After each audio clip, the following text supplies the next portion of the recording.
Forgive me.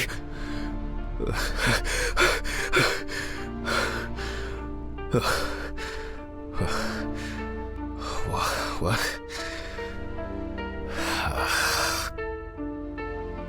Fuck.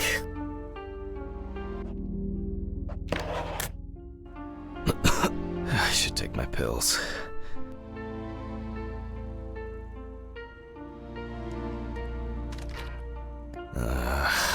So much light everywhere.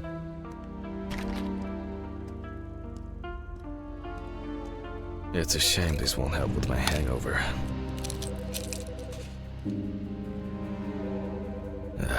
The fucking phone.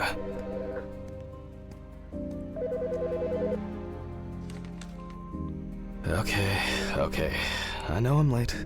I'll be there soon. It's not like the dead are impatient.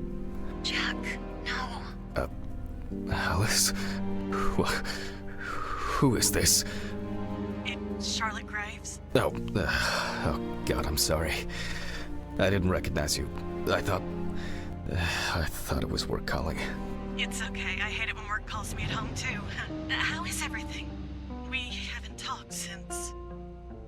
you know. Well, there are good days, and there are bad days. What can I say? At least I can hide away at work. Well, you always were the most comfortable in the dissecting room. Listen, I have an unusual request. Okay, how can I help? It's nothing serious. I just wanted to ask, do you have any pictures of Alice? Maybe one where the two of us are together? I'd love to have something to remind me of her. I guess. I'm not sure. I'll look through her things. Thank you. I'm sorry to trouble you with this. All this can't be easy for you. I'll get through it somehow. I've been meaning to sort through her stuff for a while.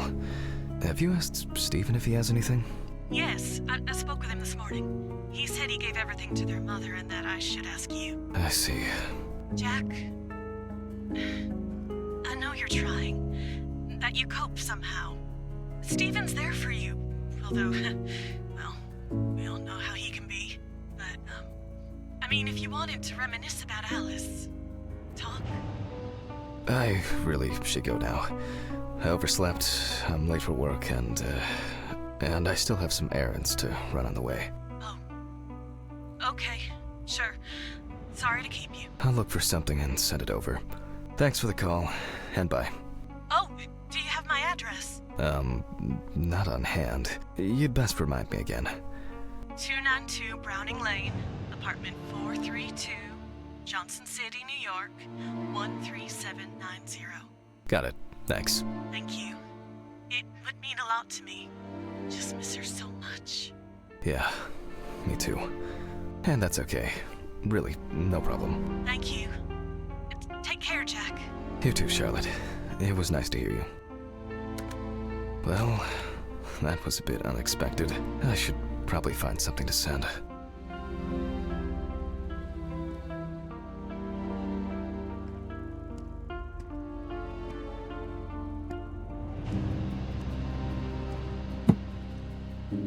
It was a miracle that the coffee didn't wash off the writing. And that she said yes. I wasn't able to support her through this. She got it for her first day of work, and she broke it the same day. She said it was for luck. It's always good to have something for a rainy day. Alice and Charlotte in Amsterdam. It would be better if Charlotte had this. It deserves to be on display, and not hidden in a drawer. These were from Thanksgiving. Stephen invited me. I was going to give them to his mother, but then I met Alice. That was the first time I saw her.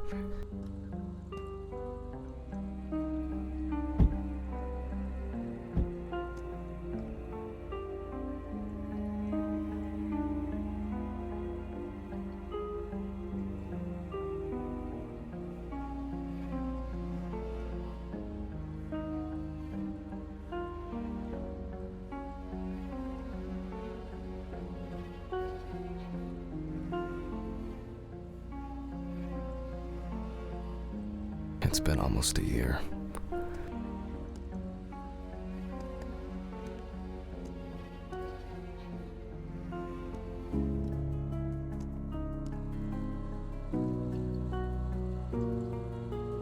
Okay, time to go to work.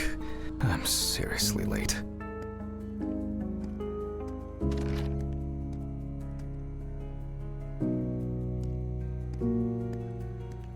Oh shit. Almost left the door open. I should grab some coffee and aspirin on the way.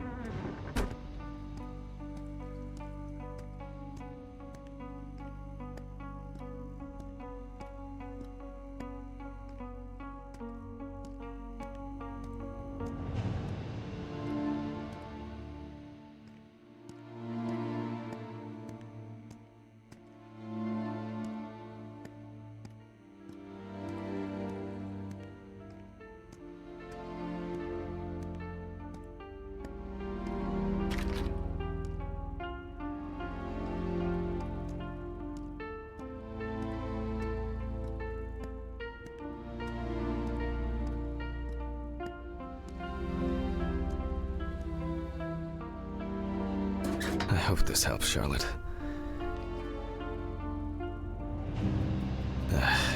Okay.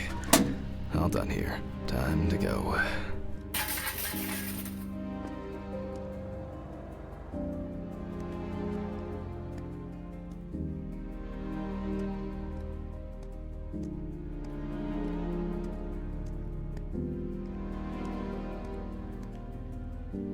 Damn. I forgot my jacket. Well. I'll brave it for tonight. Too bad.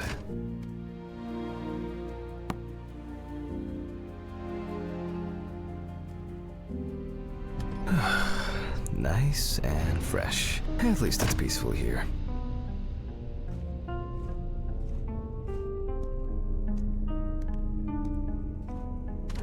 Good evening, Mr. Ridley.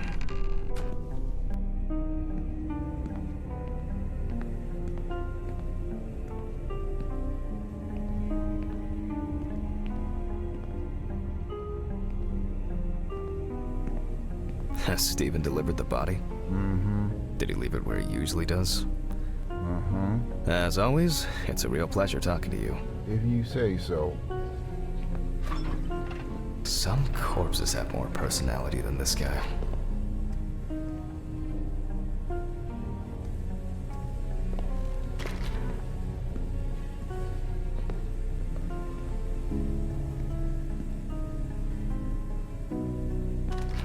Christ. Who leaves the window open in the middle of November? So I'd better check the answering machine.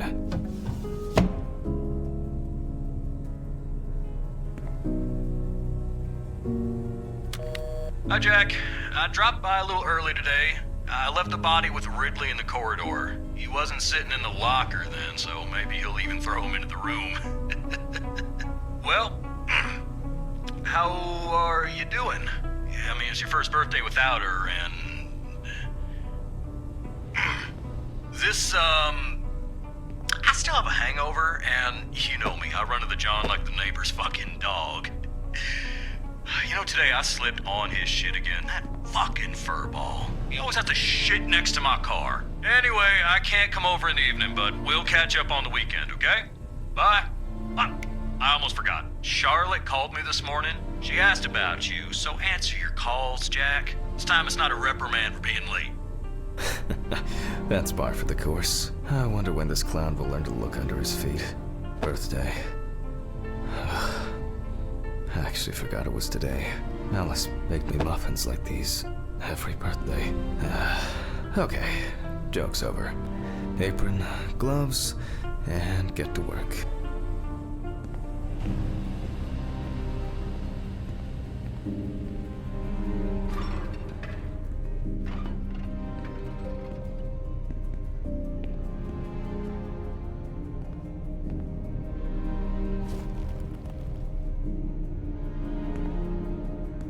I need to order another batch of these. I've got to remember to do that later. Ah, man. I remember you. You were on that talent show. What was your name again?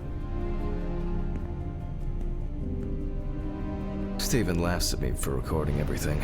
He says I have a bigger collection of stuff like this than most of the creeps he's caught. November 21st, 1991. Time, 9:13 p.m. The autopsy is conducted by Jack Hanman. Lecture for the Medical University of Missouri. After yesterday's lecture, you should already know the ins and outs, so today we'll be consolidating our knowledge. So, where do I start? That's right, Billy's folder. Ah, yes, Samantha Barker. Now I remember, there's probably gonna be a lot of chatter about this.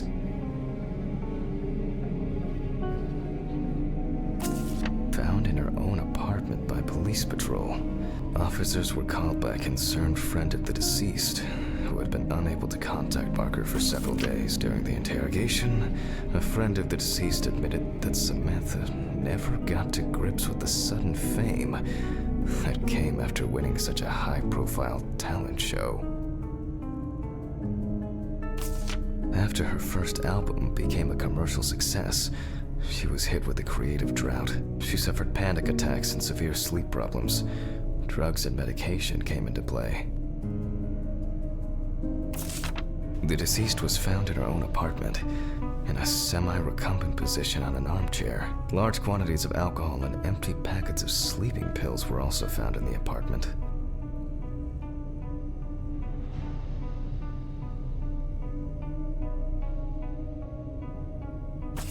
When questioned, friends admitted that Samantha's last days before losing contact seemed extremely happy and relaxed. As you can see, the body is fully clothed. Therefore, before we move on to photographic documentation, we must remove the clothes. This time, we don't have to focus on the clothes too much. However, there are cases where a clothing analysis can lead to the cause of death. Okay, now we can continue with the examination. Again, begin by taking photographs of the cadaver. I guarantee that over time it will cease being embarrassing for you. First, we photograph the whole body.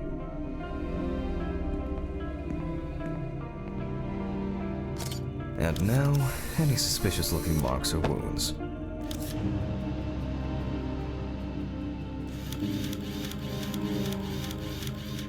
Interesting. Very uneven. We need to investigate this.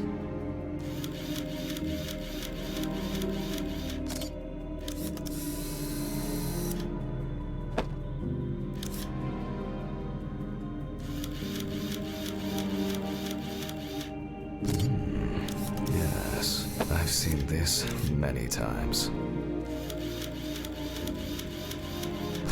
Well, there's even more here.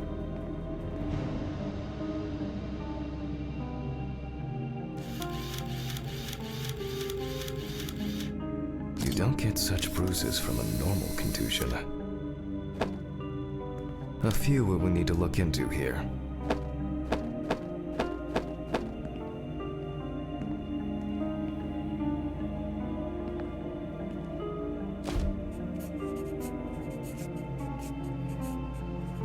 Notes prepared. Time to take a closer look.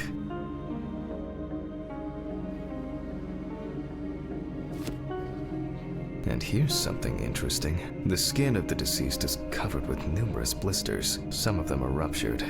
Others still contain fluid residue. Such bruises are caused by either a very heavy blow or by some internal issues. The number of bruises suggests that there may have been some kind of tussle.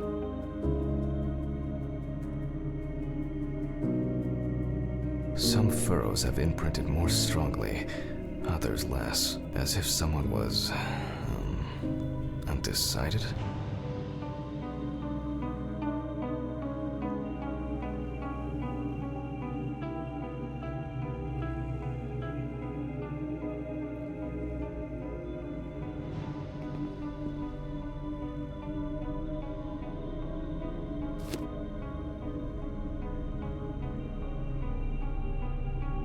Numerous blisters. We have some leads to investigate here. Let's write this down.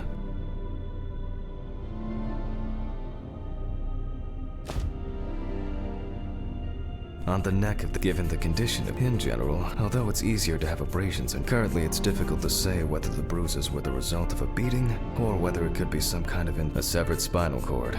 Examination with a UV lamp will I'll add barbiturates to the list to be checked in the lab later. After examining the organs, we can easily verify whether there was internal bleeding or whether the deceased was suffering from something, given the testimony. But first I'll check for external traces. For this we use the good old UV lamp. I look carefully at the whole body. UV rayed the area around the head is empty. Torso, empty without marks. Right hand clean. The left hand seems to be fine. No marks. Legs, there's nothing here. Well, nothing to surprise us here. Now gently, we take the deceased by the hand.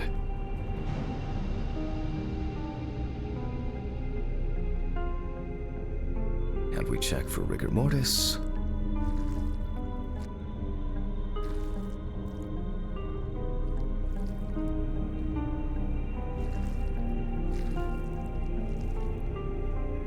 Again, the hand falls freely. Since we don't have a definitive lead, we will examine all the key organs one by one.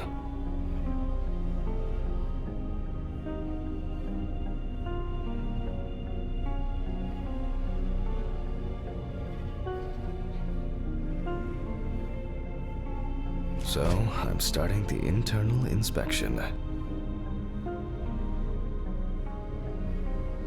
I dissect the skin of the deceased.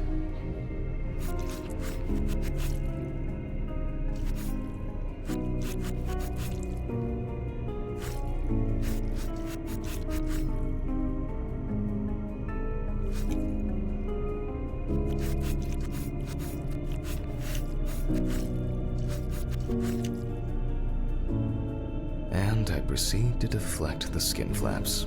Compared with yesterday's body, the deceased has only trace amounts of adipose tissue. Now for the ribs. What do we have here? Or rather, what don't we have?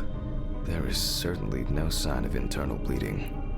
Before I disembowel the deceased, I will take samples for toxicological tests to determine the alcohol content in the body. I just need my syringe. Just to be sure, I'm taking samples from 3 organs: the eyeball, the heart, and the bladder. Analysis will rule out, or confirm, alcohol poisoning as the cause of death. I'll transfer these to the centrifuge.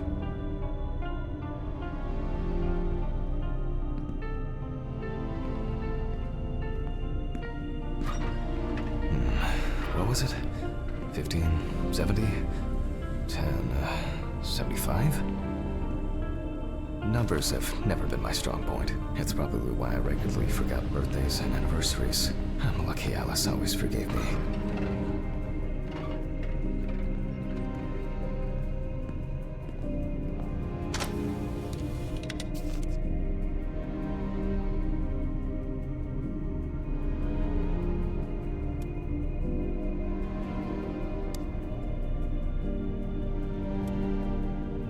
Gently does it with this old thing. Handle with kid gloves. I'm starting the centrifuge. Let's see what results come out.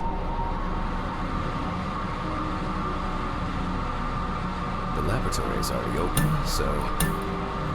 Fucking hell! Ridley! Mr. Ridley! The fuses need resetting. Where is he? Fuck it. I'll do it myself.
First the right, and then the left.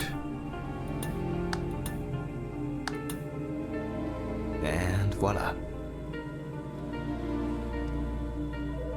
Oh, for fuck's sake.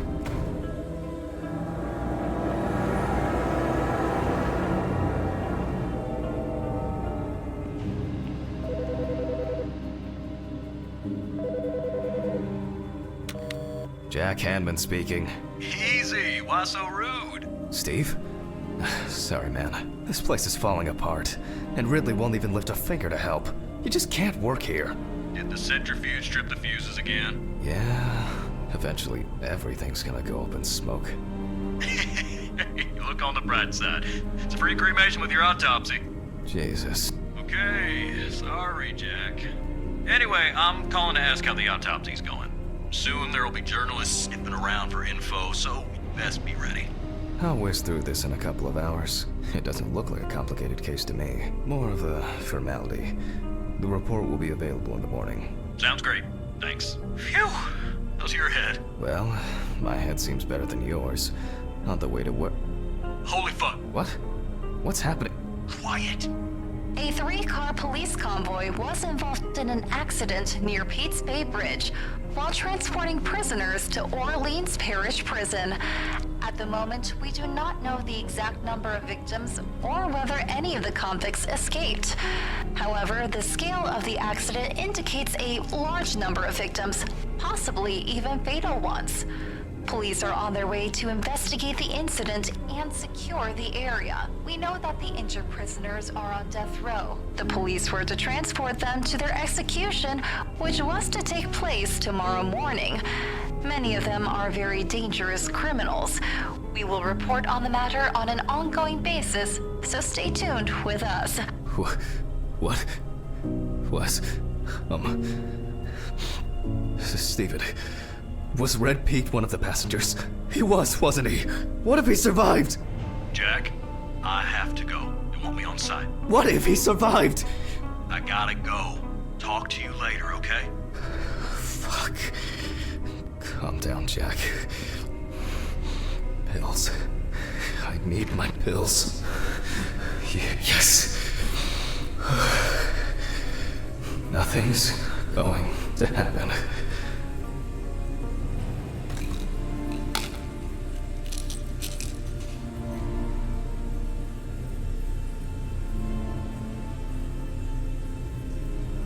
Christ. I've got to get back to work.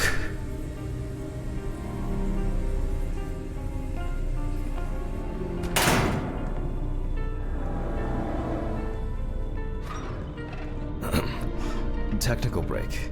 At least I know I can pursue a career as a janitor if I... My old but trusted centrifuge. Ideal for all the fluid tests I need to perform during an autopsy. Alright, let's see if we were able to get anything out of this piece of crap. And miraculously, yes, the samples did spin. I'll transfer them to the chromograph in the lab.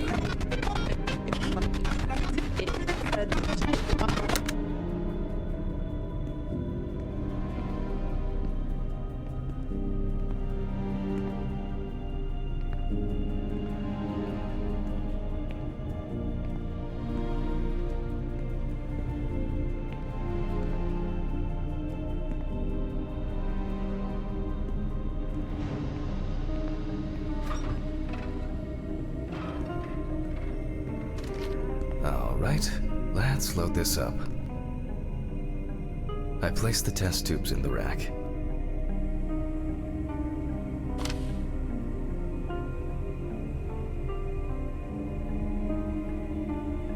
Now, just take 5 milliliters from each.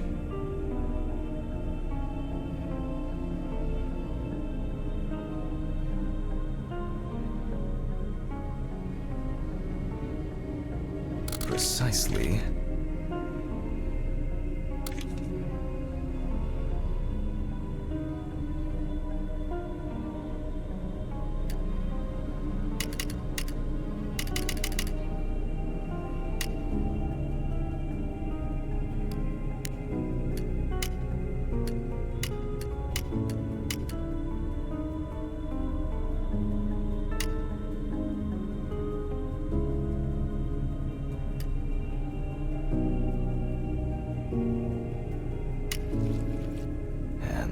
next?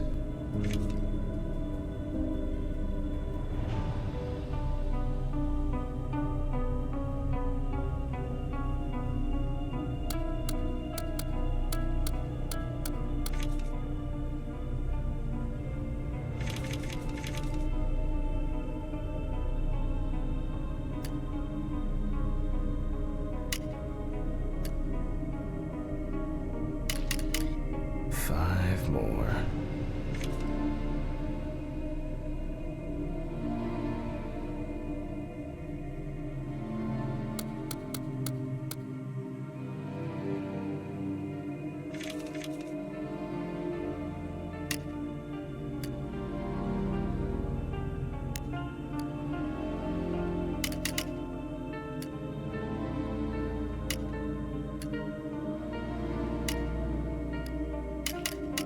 We put the prepared sample into the machine.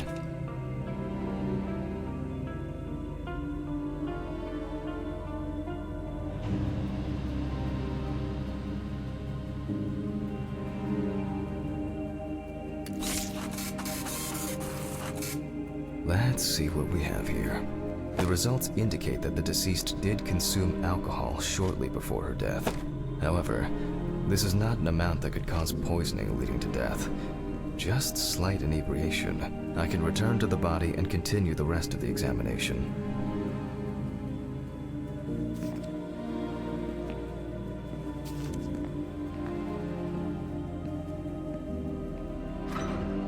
The chromatograph results show that we can eliminate alcohol poisoning from our list of potential causes of death. However, remember that alcohol can affect the functioning of the entire body. It disturbs the heart rhythm, accelerating its rate, and dilutes the blood, which may result in more severe bleeding in the event of an accident. Also remember that alcohol affects the metabolism of drugs in the liver, which I'll now look at. I'll take samples from the liver and the heart to test the concentration of barbiturates in the body.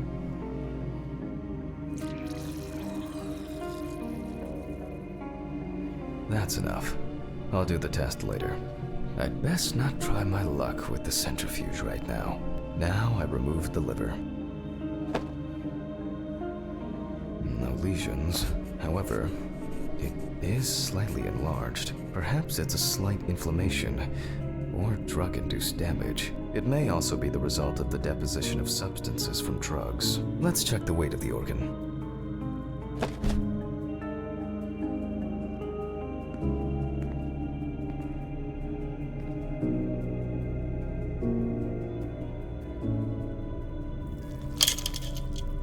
The weight is 1,300 grams. The liver is enlarged.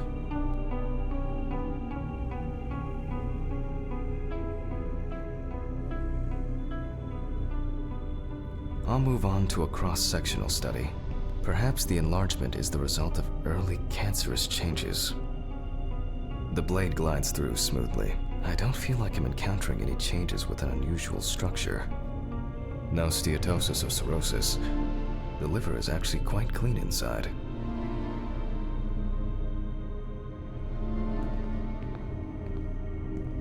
The liver is basically healthy. We already know that the deceased didn't abuse alcohol. The question is, what about drugs or other substances?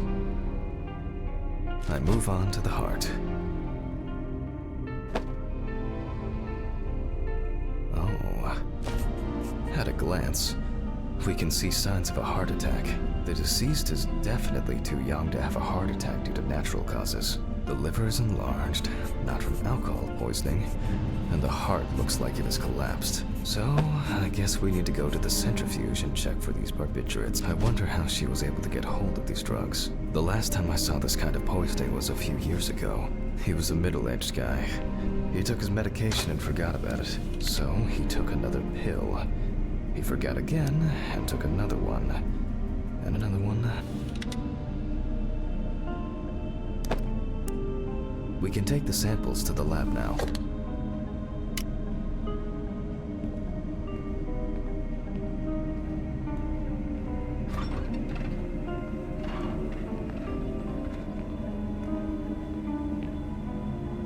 Okay, 2 samples this time, 6 milliliters each.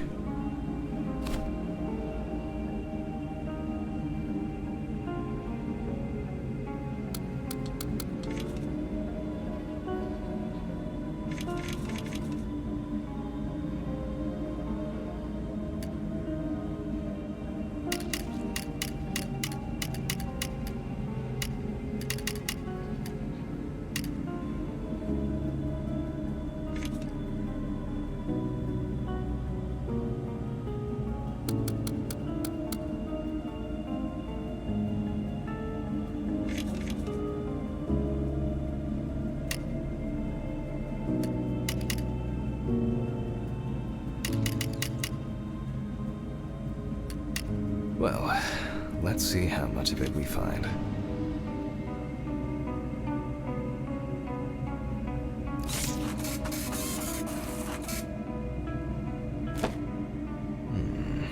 Nothing surprising. Significant amounts of phenobarbital metabolites of hepatic origin. Looks like I'll have to check the contents of the deceased's stomach. The test showed that the collected blood contained enough barbiturates to cause cardiopulmonary collapse. The question now is whether it was an accident or a deliberate act. I'm proceeding to examine the stomach. Before extraction, I ligate the entire organ to prevent its contents from spilling out. Okay, I'm now cutting out the organ, which will move to the board for dissection.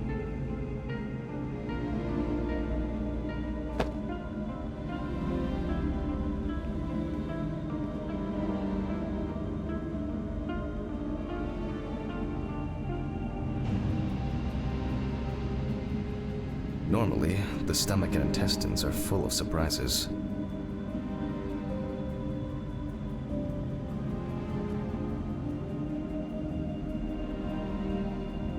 But not this time. We see remnants of undigested food and a dense mass of pills. You don't take this many drugs by accident.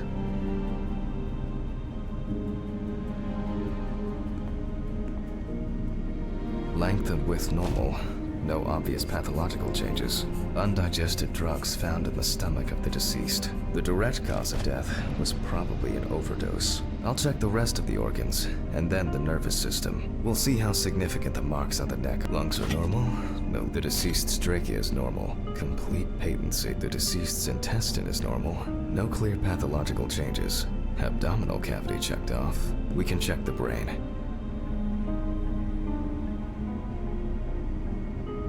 I make a cut to open the lid of the victim's skull and remove the brain.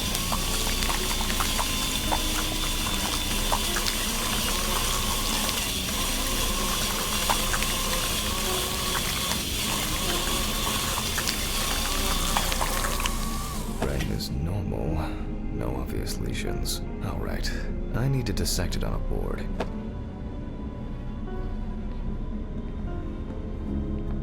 Using a knife, I carefully cut through the brain tissue.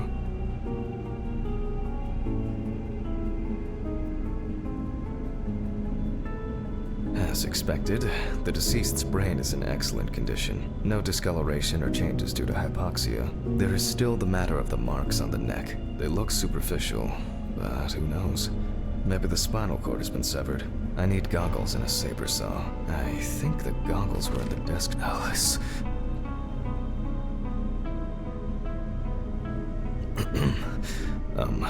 Saw. Oh, I know. I probably left it in the basement after its last cleaning.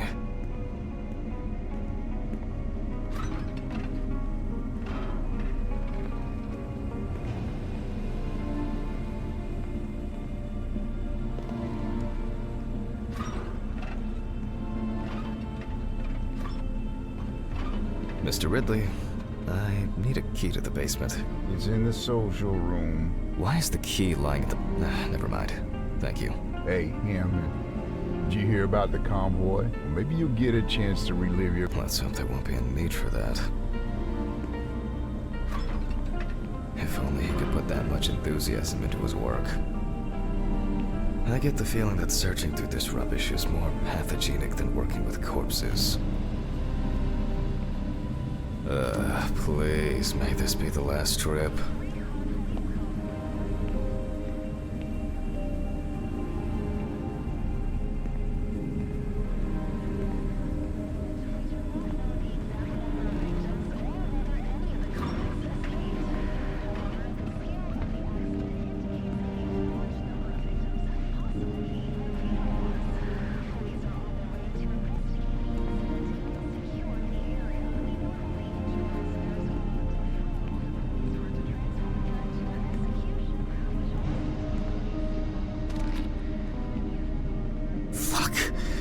Why did the prison convoy have to get into an accident?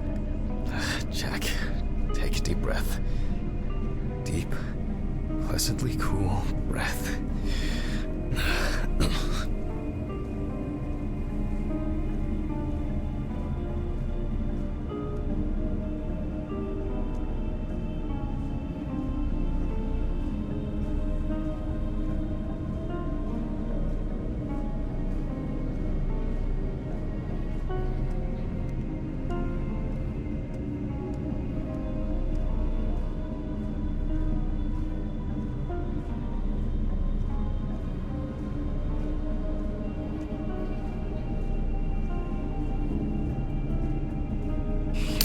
Finished with the autopsy. Then you can go home and rest. I'll take this. I'll check. Fuck! It's jammed! Doesn't anyone do maintenance around here? Damn hatch. Damn red Pete. Never again. If only.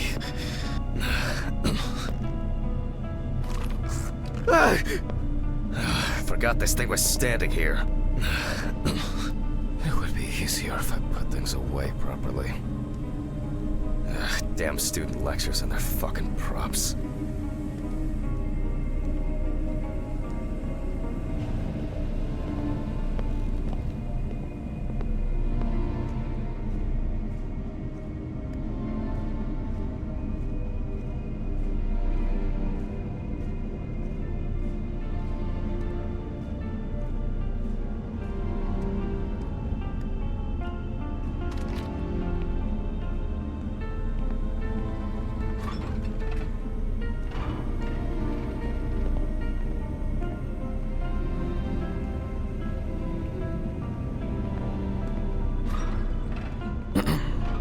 Sorry for the short interruption. I hope you all took the opportunity to grab some coffee. And now that I have everything I need, I'll move on to revealing the spinal cord.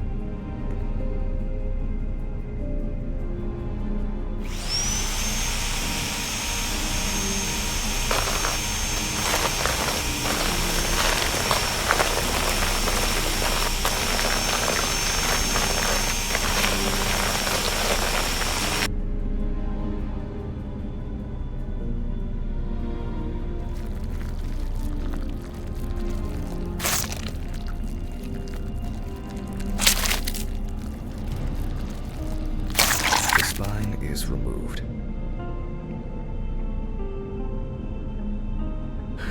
I can't do it without the pills.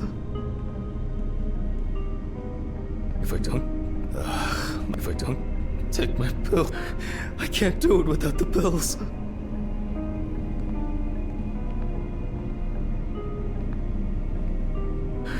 I can't do it without the pills.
Calm down, Jack.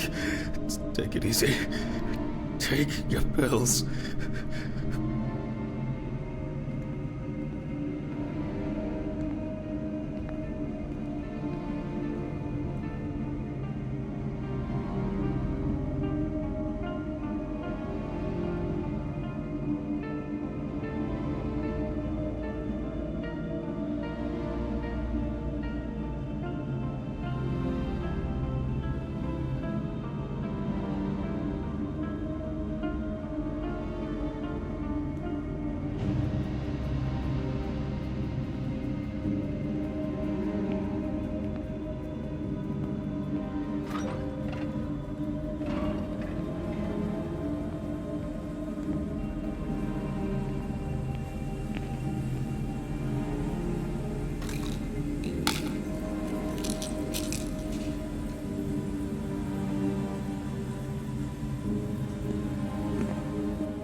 I can see that the spinal cord was not severed. This shows that apart from the marks around the neck, hanging didn't negatively affect the condition of the deceased. Ladies and gentlemen, almost over. Now, to sum up and tidy away the body.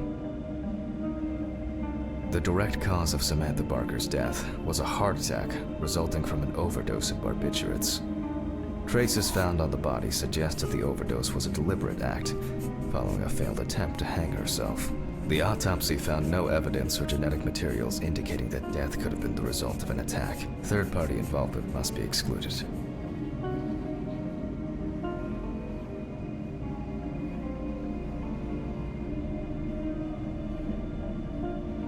Autograph, and we can start sewing.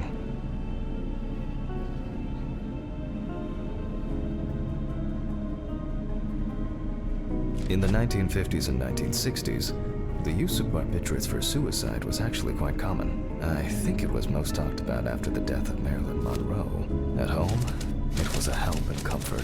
On death row, a farewell to the convicts. Well, we're done for today. Thank you for your attention.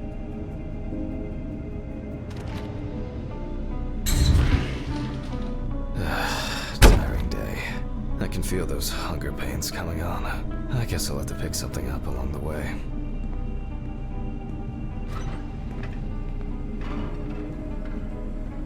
A nightcap will do me good.